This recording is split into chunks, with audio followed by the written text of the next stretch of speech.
అనుదిన పరిశుద్ధ గ్రంథ పఠనము. నిర్గమకాండం 15వ అధ్యాయం. అప్పుడు మోషేయు ఇశ్రాయేలీయులను యెహోవాను గూర్చి ఈ కీర్తన పాడిరి. యెహోవాను గూర్చి గానము చేసెదను. ఆయన మిగుల అతిశయించి జయించెను. గుర్రమును దాని రౌతును ఆయన సముద్రంలో పడద్రోసెను. యెహోవాయే నా బలము, నా గానము. ఆయన నాకు రక్షణయు ఆయను. ఆయన నా దేవుడు, ఆయనను వర్ణించెదను. ఆయన నా పితరుల దేవుడు, ఆయన మహిమను తించెదను. యెహోవా యుద్ధశూరుడు, యెహోవా అని ఆయనకు పేరు. ఆయన ఫరో రథములను అతని సేనను సముద్రంలో పడద్రోసెను. అతని అధిపతులలో శ్రేష్ఠులు ఎర్ర సముద్రంలో మునిగిపోయిరి. అగాధ జలములు వారిని కప్పెను. వారు రాతి వలె అడుగంటిపోయిరి. యెహోవా నీ దక్షిణ హస్తము బలముంది అతిశయించును. యెహోవా నీ దక్షిణ హస్తము శత్రువుని చితకగొట్టును. నీ మీదికి లేచువారిని నీ మహిమాతిశయము వలన అణిచివేయుదువు. నీ కోపాగ్నిని రగుల చేయుదువు. అది వారిని చెత్తవలె దహించును. నీ నాసికా రంధ్రముల ఊపిరి వలన నీళ్లు రాశిగా కూర్చబడెను. ప్రవాహములు కుప్పగా నిలిచెను. అగాధ జలములు సముద్రము మధ్య గడ్డకట్టెను. తరిమెదను, కలిసికొనేదను, దోపుడు సొమ్ము పంచుకొనేదను. వాటి వలన నా ఆశ తీర్చుకొనేదను. నా కత్తి దూసెదను. నా చెయ్యి వారిని నాశనము చేయునని శత్రువు అనుకొనెను. నీవు నీ గాలిని విసరజేసితివి. సముద్రము వారిని కప్పెను. వారు మహా అగాధమైన నీళ్లలో శేషము వలె మునిగిరి. యెహోవా, వేల్పులలో నీ వంటి వాడెవడు? పరిశుద్ధతను బట్టి నీవు మహనీయుడవు. స్తుతి కీర్తనలు బట్టి పూజ్యుడవు. అద్భుతములు చేయువాడవు. నీ వంటి వాడెవడు? నీ దక్షిణ హస్తమును చాపితివి. భూమి వారిని మృంగివేసెను. నీవు విమోచించిన ఈ ప్రజలను నీ కృపచేత తోడుకొని పోతివి. నీ బలము చేత వారిని నీ పరిశుద్ధాలయమునకు నడిపించితివి. జనములు విని దిగులుపడును. ఫిలిష్తీయ నివాసులకు వేదన కలుగును. ఎదోము నాయకులు కలవరపడుదురు. మోయాబు బలిష్ఠులకు వణుకు పుట్టును. కనాను నివాసులందరూ దిగులొంది కరిగిపోవుదురు. భయము, అధిక భయము వారికి కలుగును. యెహోవా, నీ ప్రజలు అద్దరికి చేరు వరకు, నీవు సంపాదించిన ఈ ప్రజలు అద్దరికి చేరు వరకు నీ బాహుబలము చేత పగవారు రాతివలే కదలకుందురు. నీవు నీ ప్రజను తోడుకొని వచ్చెదవు. యెహోవా, నీ స్వాస్థ్యమైన కొండ మీద నా ప్రభువా, నీవు నివసించుటకు నిర్మించుకొనిన చోటను, నీ చేతులు స్థాపించిన పరిశుద్ధాలయమందు వారిని నిలువపెట్టెదవు. యెహోవా నిరంతరము ఏలువాడు. ఫరో గుర్రములు, అతని రథములు, అతని రౌతులను సముద్రంలో దిగగా యెహోవా వారి మీదికి సముద్ర జలములను మళ్లించెను. అయితే ఇశ్రాయేలీయులు సముద్రము మధ్యను ఆరిన నేల మీద నడిచిరి. మరియు అహరోను సహోదరియు ప్రవక్తియునగు మిరియాము తంబురను చేతపట్టుకొనెను. స్త్రీలందరూ తంబురలతోనూ నాట్యములతోనూ ఆమె వెంబడి వెళ్ళగా మిరియాము వారితో కలిసి ఇట్లు పల్లవి ఎత్తి పాడెను. యెహోవాను గానము చేయుడి. ఆయన మిగుల అతిశయించి జయించెను. గుర్రమును దాని రౌతును సముద్రములో ఆయన పడద్రోసెను. మోషే ఎర్ర సముద్రము నుండి జనులను సాగచేయగా వారు షూరు అరణ్యంలోనికి వెళ్ళి దానిలో 3 దినములు నడిచిరి. అచ్చట వారికి నీళ్లు దొరకలేదు. అంతలో వారు మారాకు చేరిరి. మారా నీళ్లు చేదైనవి గనుక వారు ఆ నీళ్లు త్రాగలేకపోయిరి. అందువలన దానికి మారా అను పేరు కలిగెను. ప్రజలు మేమేమి త్రాగుదుమని మోషే మీద సణుగు కొనగా అతడు యెహోవాకు మొర్రపెట్టెను. అంతట యెహోవా అతనికి ఒక చెట్టును చూపెను. అది ఆ నీళ్లలో వేసిన తరువాత నీళ్లు మధురములాయెను. అక్కడ ఆయన వారికి కట్టడను విధిని నిర్ణయించి అక్కడ వారిని పరీక్షించి, మీ దేవుడైన యెహోవా వాక్కును శ్రద్ధగా విని ఆయన దృష్టికి న్యాయమైనది చేసి ఆయన ఆజ్ఞలకు విధేయులై ఆయన కట్టడలన్నిటినీ అనుసరించి నడిచిన ఎడల నేను ఐగుప్తీయులకు కలుగజేసిన రోగములలో ఏదియూ మీకు రానియను. నిన్ను స్వస్థపరచు యెహోవాను నేనే అనెను. తరువాత వారు ఏలీమునకు వచ్చిరి. అక్కడ 12 నీటి బుగ్గలను 70 ఈత చెట్లును ఉండెను. వారు అక్కడనే ఆ నీళ్ల యొద్ద దిగిరి. నిర్గమకాండం 16వ అధ్యాయం. తరువాత ఇశ్రాయేలీయుల సమాజం అంతయును ఏలీము నుండి ప్రయాణమైపోయి వారు ఐగుప్తు దేశములో నుండి బయలుదేరిన 2వ నెల 15వ దినమున ఏలీమునకును సీనాయికిని మధ్యనున్న సీను అరణ్యమునకు వచ్చిరి.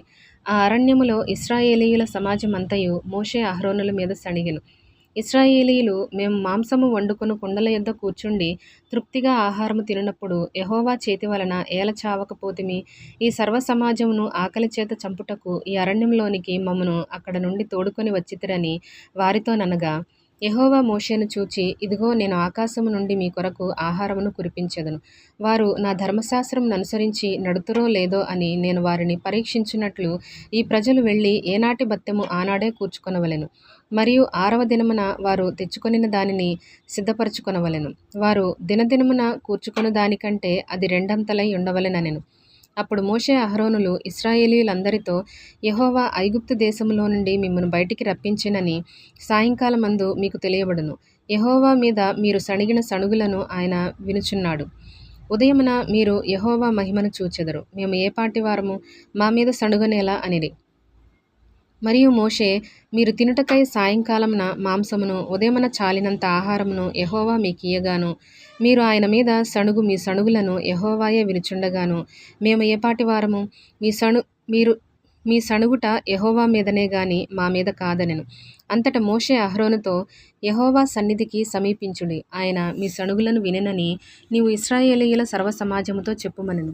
అట్లు అహరోను ఇశ్రాయేలీయుల సర్వసమాజముతో మాటలాడుచుండగా వారు అరణ్యము వైపు చూచిరి. అప్పుడు యెహోవా మహిమ ఆ మేఘములో వారికి కనబడెను. అప్పుడు యెహోవా మోషేతో ఇట్లనెను, నేను ఇశ్రాయేలీయుల సణుగులను వింటిని.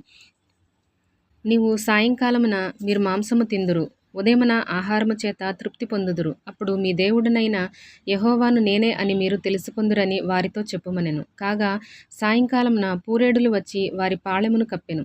ఉదయమున మంచు వారి పాళెము చుట్టూ పడియుండెను. పడిన ఆ మంచు ఎగిరిపోయిన తరువాత నూగు మంచు వలె సన్నని కణములు అరణ్యపు భూమి మీద కనబడెను. ఇశ్రాయేలీయులు అది చూచి అది ఏమైనది తెలియక ఇదేమి అని ఒకరితో ఒకరు చెప్పుకొనిరి. మోషే, ఇది తినుటకు యెహోవా మీకిచ్చిన ఆహారము. యెహోవా ఆజ్ఞాపించినదేమనగా, ప్రతివాడును తన వారి భోజనమునకు ప్రతివాడు తన కుటుంబములోని తలకు ఒక్కొక్క ఓమెరు చొప్పున దాని కూర్చుకొనవలెను. ఒక్కొక్కడు తన గుడారములో నున్నవారి కొరకు కూర్చుకొనవలెననెను. ఇశ్రాయేలీయులు అట్లు చేయగా కొందరు హెచ్చుగాను కొందరు తక్కువగాను కూర్చుకొనిరి. వారు ఓమేరుతో కొలిచినప్పుడు హెచ్చుగా కూర్చుకొనిన వానికి ఎక్కువగా మిగులలేదు, తక్కువగా కూర్చుకొనిన వానికి తక్కువ కాలేదు. వారు తమ తమ ఇంటివారి భోజనమునకు సరిగా కూర్చుకొనియుండిరి. మరియు మోషే, దీనిలో ఏమియు ఉదయము వరకు ఎవరునూ మిగుల్చుకొనకూడదని వారితో చెప్పెను. అయితే వారు మోషే మాట వినక కొందరు ఉదయము వరకు దానిలో కొంచెము మిగుల్చుకొనగా అది పురుగు పట్టి కంపు కొట్టెను. మోషే వారి మీద కోపపడగా వారు అనుదినము ఉదయమున ఒక్కొక్కడు తన ఇంటివారి భోజనమునకు తగినట్టుగా కూర్చుకొనిరి. ఎండవేడిమికి అది కరిగెను. 6వ దినమున వారు ఒక్కొక్కనికి 2 ఓమెరుల చొప్పున 2 ఆహారము కూర్చుకొనినప్పుడు సమాజం యొక్క అధికారులందరూ వచ్చి అది మోషేకు తెలిపిరి. అందుకు అతడు, యెహోవా చెప్పిన మాట ఇది, రేపు విశ్రాంతి దినము, అది యెహోవాకు పరిశుద్ధమైన విశ్రాంతి దినము.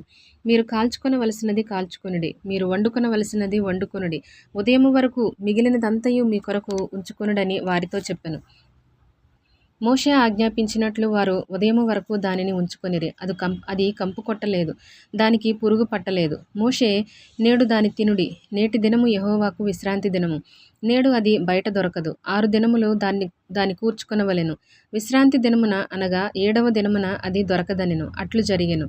ప్రజలలో కొందరు 7వ దినమున దాని కూర్చుకొని వెళ్ళగా వారికి ఏమీయూ దొరకకపోయెను. అందుకు యెహోవా మోషేతో ఇట్లనెను, మీరు ఎన్నాళ్ల వరకు నా ఆజ్ఞలను నా ధర్మశాస్త్రమును అనుసరించి నడవనొల్లరు? చూడుడి, నిశ్చయంగా యెహోవా ఈ విశ్రాంతి దినమును ఆచరించుటకు సెలవిచ్చెను గనుక 6వ దినమున 2 దినముల ఆహారము మీకు అనుగ్రహించుచున్నాడు. ప్రతి వాడును తన తన చోట నిలిచి ఉండవలెను. 7వ దినమున ఎవడునూ తన చోట నుండి బయలు వెళ్ళకూడదనెను. కాబట్టి 7వ దినమున ప్రజలు విశ్రమించిరి. ఇశ్రాయేలీయులు దానికి మన్నా అను పేరు పెట్టిరి. అది తెల్లని కొత్తిమీర గింజ వలె నుండెను. దాని రుచి తేనెతో కలిపిన అపూపము వలె నుండెను. మరియు మోషే ఇట్లనెను, యెహోవా ఆజ్ఞాపించినదేమనగా, నేను ఐగుప్తు దేశము నుండి మిమ్మును బయటికి రప్పించినప్పుడు అరణ్యంలో తినుటకు నేను మీకిచ్చిన ఆహారమును మీ వంశస్థులు చూచినట్లు వారు తమ యొద్ద ఉంచుకొనుటకు దానిలో 1 ఓమెరు పట్టు పాత్రను నింపుడనెను. కాబట్టి మోషే అహరోనుతో, నీవు ఒక గిన్నెను తీసుకొని దానిలో 1 ఓమెరు మన్నాను పోసి మీ వంశస్థులు తమ యొద్ద ఉంచుకొనుటకు యెహోవా సన్నిధిలో దాని ఉంచుమనెను. యెహోవా మోషేకు ఆజ్ఞాపించినట్లు ఉంచబడుటకు సాక్ష్యపు మందసము ఎదుట అహరోను దాని పెట్టెను. ఇశ్రాయేలీయులు నివసింపవలసిన దేశమునకు తాము వచ్చు 40 ఏండ్లు మన్నానే తినుచుండిరి. వారు కనాను దేశపు పొలిమేరలు చేరు వరకు మన్నాను తినిరి.